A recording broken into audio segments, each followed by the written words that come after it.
नमस्कार. ठाण्याच्या राजकीय, सामाजिक आणि सांस्कृतिक घडामोडींचं वर्तमान चित्र दाखवणाऱ्या ठाणे वर्तमानमध्ये मी नितीन बोरसे आपलं पुन्हा एकदा हार्दिक स्वागत करतो. सादर करीत आहोत आजच्या ठळक बातम्या.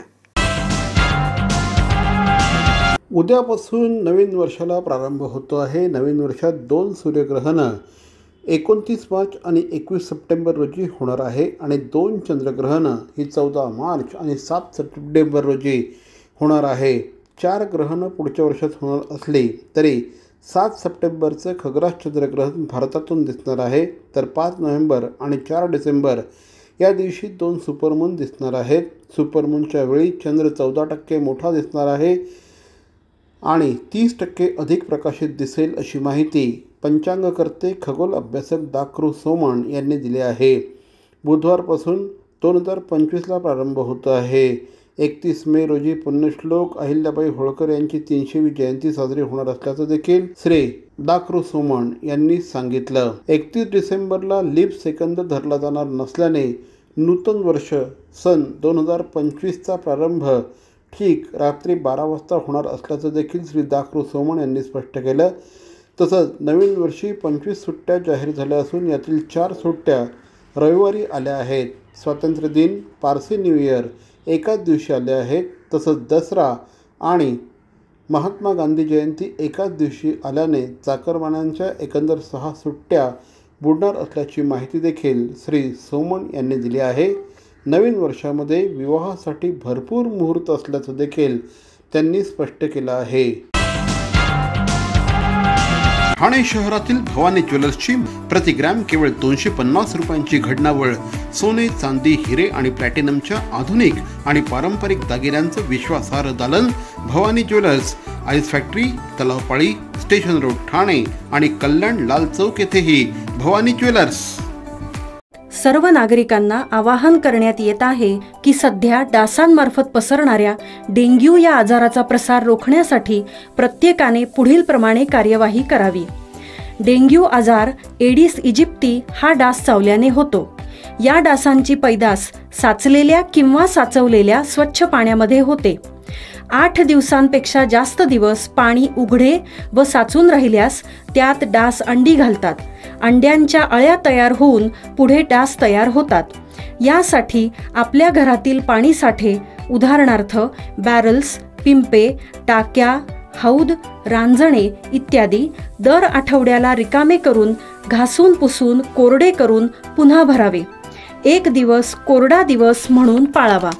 पाणी साठ्यांना घट्ट झाकणे बसवावीत किंवा जुनी साडी, चादर, धोतर यांनी बांधून झाकून ठेवावीत, म्हणजे डास त्यात जाऊन अंडी घालणार नाहीत. घराच्या गच्चीवर, आजूबाजूला, अंगणात कोठेही पाणी साचू देऊ नये. भंगार सामान उघड्यावर टाकू नये. उदाहरणार्थ टायर्स, प्लास्टिक सामान, कुंड्या, टाकाऊ वस्तू इत्यादी. अशा सामानात पावसाचे पाणी साठून त्यात डेंग्यूच्या डासांची पैदास होते.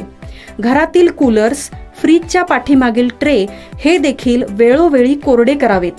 लक्षात ठेवा, नुसत्या फवारणीने डास घनता कमी होत नाही, तर त्यासाठी डास पैदास ठिकाणे नष्ट करणे ही आपल्या सर्वांची जबाबदारी आहे. कोणताही ताप अंगावर न काढता जवळच्या शासकीय रुग्णालयात मोफत औषधोपचार घ्या. अशा प्रकारे नागरिकांनी सहकार्य केल्यास डेंग्यूचा प्रसार रोखणे सहज शक्य आहे. CP Goenka International School, nurturing talent at young age for scholastics, sports and performing arts in global perspective. Proud to have world toppers and country toppers in 10th standard Cambridge examinations.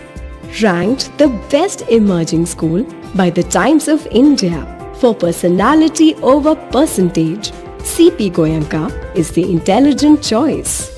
Thane शहरातील भवानी ज्वेलर्सची प्रति gram केवळ 250 रुपयांची घडणावळ सोने, चांदी, हिरे आणि प्लॅटिनमच्या आधुनिक आणि पारंपरिक दागिन्यांचं विश्वासार्ह दालन Bhavani jewellers, ice factory, Talao Pali, station road, Thane आणि कल्याण लाल चौक येथेही भवानी ज्वेलर्स.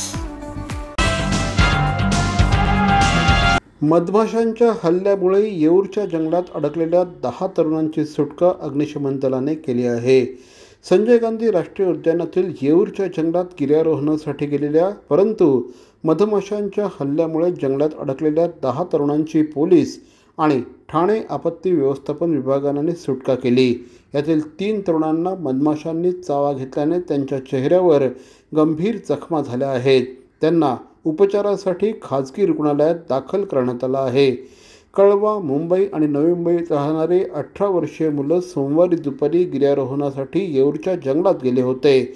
सोमवारी दुपारी 12:30 वाजण्याच्या सुमारास ते जंगलामध्ये एका डोंगरावर गेले असता मधमाशांनी त्यांच्यावर हल्ला केला। या हल्ल्यामध्ये ते गंभीररित्या जखमी झाले आणि तिथेच लपून बसले। स्थानिकांनी या मुलांना बघितल्यानंतर त्यांनी याबाबतची माहिती वर्तकनगर पोलिसांना दिली। त्यानंतर पोलीस आणि ठाणे महापालिका आपत्ती व्यवस्थापन विभाग घटनास्थळी दाखल झाले। पथकाने दुपारी 1:30 वाजण्याच्या सुमारास त्यांची सुटका केली आणि मुलांना त्यांच्या ताब्यात देण्यात आलं आहे। 3 मुलांना मधमाशांनी चेहऱ्यावर हल्ला केल्याने ते गंभीररित्या जखमी झाले आहेत। त्यांना उपचारार्थ नजीकच्या रुग्णालयात दाखल करण्यात आलं आहे। नववर्ष स्वागतानिमित्त ठाणे पोलिसांनी मंगळवारपासूनच आयुक्तालय क्षेत्रात कडेकोट बंदोबस्त ठेवला आहे। पोलिसांकडून विशेष मोहीम राबवली जात आहे। तडीपार गुंड, फरारी आरोपी, अभिलेखावरील गुन्हेगारांचा पोलीस शोध घेत आहेत। शहरातील हॉटेल, ढाबे, लॉन्स यामध्ये गुन्हे अन्वेषण शाखेचे अधिकारी गस्त घालत आहेत। खाडी किनारे, जेट्टी भागातही साध्या वेशातील पोलीस तैनाती करत असल्याची माहिती ठाणे पोलीस आयुक्तालयाच्या वतीने देण्यात आली आहे। ठाणे पोलीस आयुक्तालय क्षेत्रात 31 डिसेंबरच्या रात्री आणि 1 जानेवारीला पार्ट्यांचं आयोजन केलं जातं। या कालावधीत शांतता राखण्यासाठी मोठ्या प्रमाणात पोलीस बंदोबस्त ठेवण्यात आला असल्याची माहिती देखील देण्यात आली आहे। 2 अपर पोलीस आयुक्त, 8 उपायुक्त, 16 सहाय्यक पोलीस आयुक्त, 118 पोलीस निरीक्षक, 315 सहाय्यक पोलीस निरीक्षक, त्याचप्रमाणे 2253 पोलीस अंमलदार, 378 महिला पोलीस अंमलदार यांचा या पथकामध्ये समावेश आहे। तर मंडळी, या होत्या आजच्या ठळक बातम्या। आजचा एपिसोड आपल्याला कसा वाटला आम्हाला जरूर कळवा। आमचा पत्ता आहे Dadoji Konde stadium, shop number 16, Khatan road, Thane पश्चिम। दूरध्वनी क्रमांक 9820939420। तर मग पुन्हा भेटू उद्या याच वेळी याच ठिकाणी ठाणे वर्तमानमध्ये। तोपर्यंत धन्यवाद। जय हिंद, जय महाराष्ट्र।